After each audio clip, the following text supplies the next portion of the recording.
Why do I feel like my boyfriend, who I've been dating for 2 years, prefers to spend time on his phone rather than with me?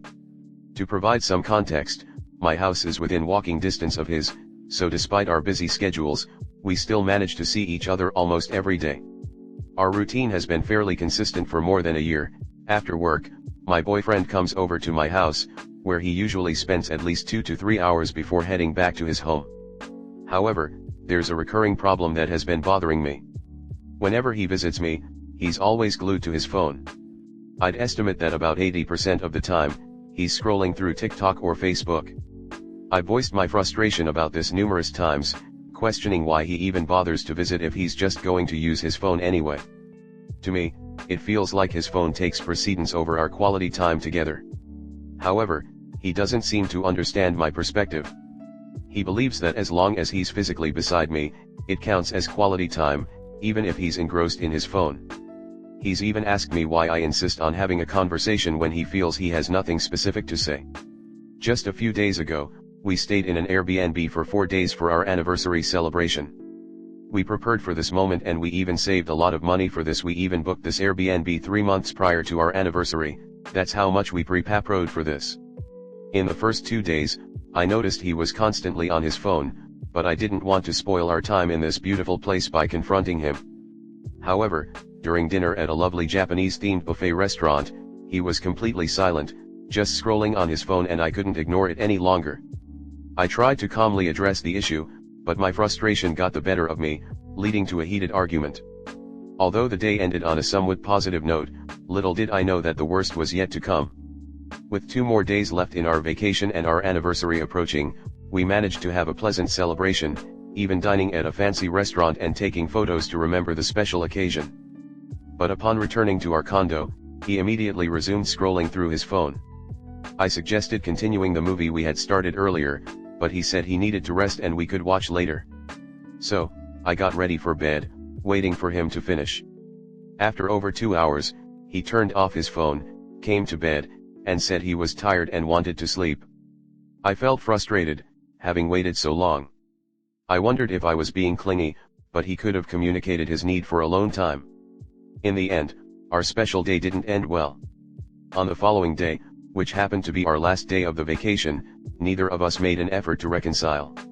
Tensions escalated into a heated argument, with both of us pointing fingers at each other.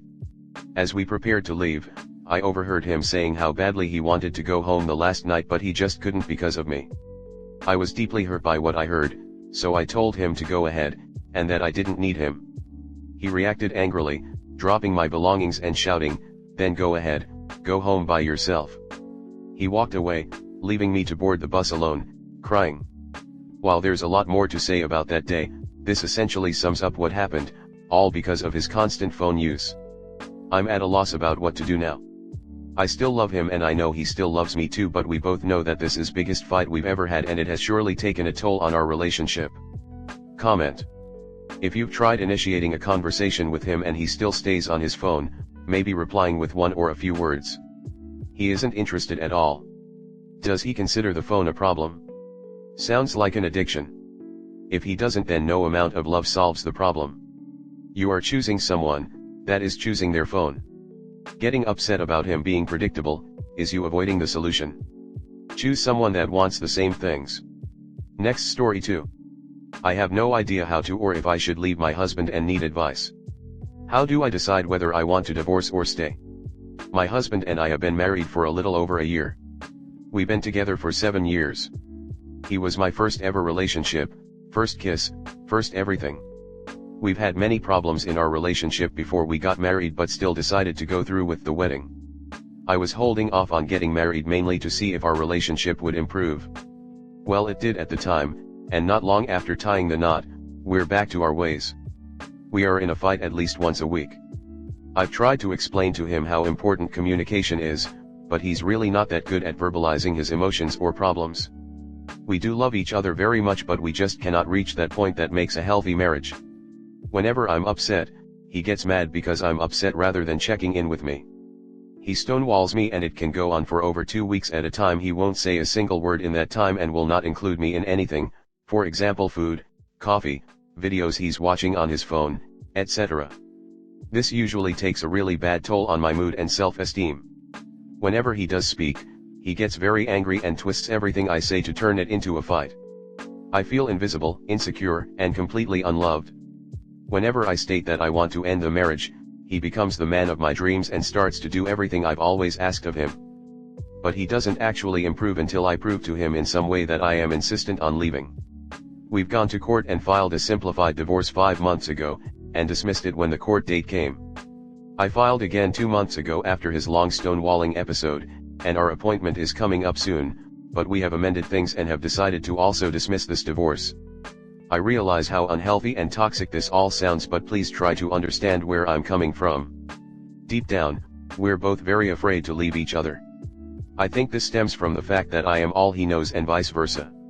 He rarely tries to lift me up when I'm feeling down. As a result, I've become jealous of other women and the way their husbands/boyfriends treat them. I began to feel unattractive and that no man would want me other than him, even though people deem me very attractive, and I get really scared of regretting my decision to leave. I feel like that would just kill me. He has also recently made comments about his friends getting married to younger women in their early 20s and how they're lucky to make me feel like I'm getting old. I'm also really scared of leaving him just to get in a relationship with someone and realize that my husband was way better. I usually have trouble making decisions in all areas of life. Also, we do not have any children. Comment. Go through with the divorce. I can guarantee you that you will find someone better than your husband. It shouldn't take the looming threat of a divorce to get your husband to take you seriously and change. If that's what it takes, then your relationship is always going to be like this. It will never get better because he will never change. If you don't get out of this toxic marriage, you will grow to become a person you don't recognize. Figure out a way to move out. A trial separation for 6 months.